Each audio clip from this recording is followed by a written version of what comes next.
Welcome in everyone, James here, and in this video I am going to be talking about the Abyssal Mist event guild boss, which is quite exciting right now because it is undead type.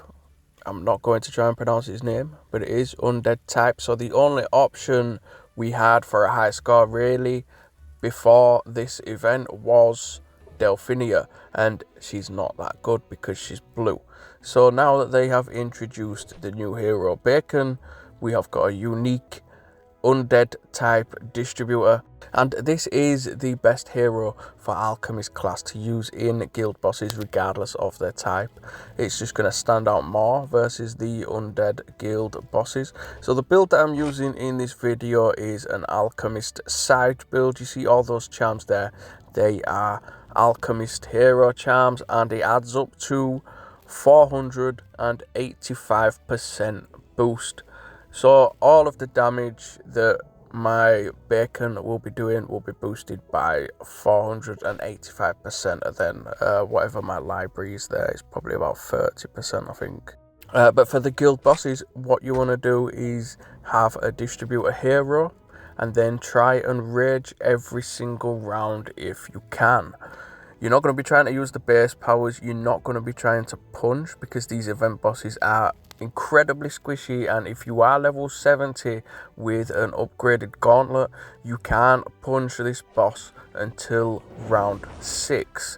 A single punch in any round up until round 6 will kill it in one shot.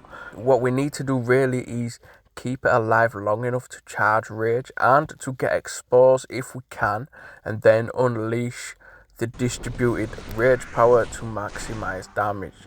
Now the damage that you see on the screen will be a lot lower because it will show you whatever health it has left for that round, but all the overkill damage counts. So even though it doesn't show you a massive number when you finish a round, all of the damage will count. And because of Bacon's max star bonus, Bacon's max star bonus is that he will give all other alchemists plus 30% chance to crit while he is equipped. So if you don't have him max stats, well, even if you do, he doesn't really need a wingman. So you will see in videos where I use warriors, I will use Hermes. I will keep Hermes equipped because he gives that same bonus to all of my warrior heroes. You don't really need one for the alchemist class because the distributor has the perk himself, so you will always have that, or not have that if he's not max stars. So basically you can take any other hero with him. I am going to take Brutus with the chaotic gauntlet to make it easier to gain rage. However, I have the low level weapon with focus and expose, so I can use the Maverick gauntlet if I want, because the Maverick gauntlet, all I have to do is keep swinging that weapon. Even though I can't punch because it's too squishy, I can just keep swinging that weapon, and every single time it gets a crit, the damage is going to be low because it's only level 11, and it's going to be charging rage up, and on the 4th action I will inflict expose. So then going into the fight itself, I'm not going to use any potions, but what I have to do is be 2 of these rounds in 1 turn each to give myself 2 turns for every other round. So the first round I just swing the weapon 4 times to inflict expose, and then use a Brutus base power to charge up rage, and then I can swing 2 more times to charge Brutus halfway, and then in round 2 I can swing twice to charge Brutus, use a Brutus base, and then rage.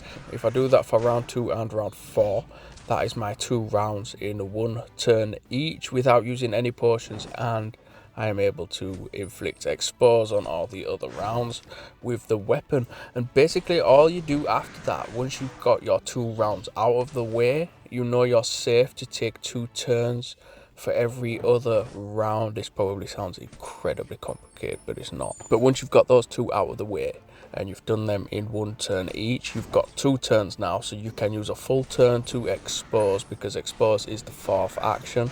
You need a full turn to inflict that, but that's an extra 35% damage if it is inflicted. So it's better to have exposed if you are wanting to go for a high score or to just beat everybody else in your guild, really. But 99% of these videos, 99% of these tactics to get the high scores rely on the build. You'll need a lot of hero charms, and you need the correct heroes leveled up, and of course you need the side build or the build on your mythic setup to use this many hero charms as well.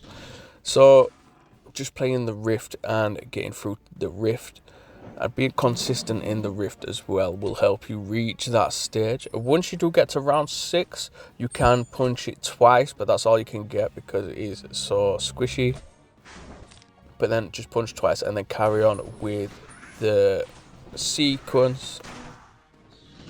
And then in round 7 you can punch it 3 times, but again that's all you can do. So you see there, I punched twice and then used the sword on the 4th action for expose. And then on the 2nd turn, using a Brutus base to fill the rage up. Punch once, swing once, and finish it with bacon. Rage power.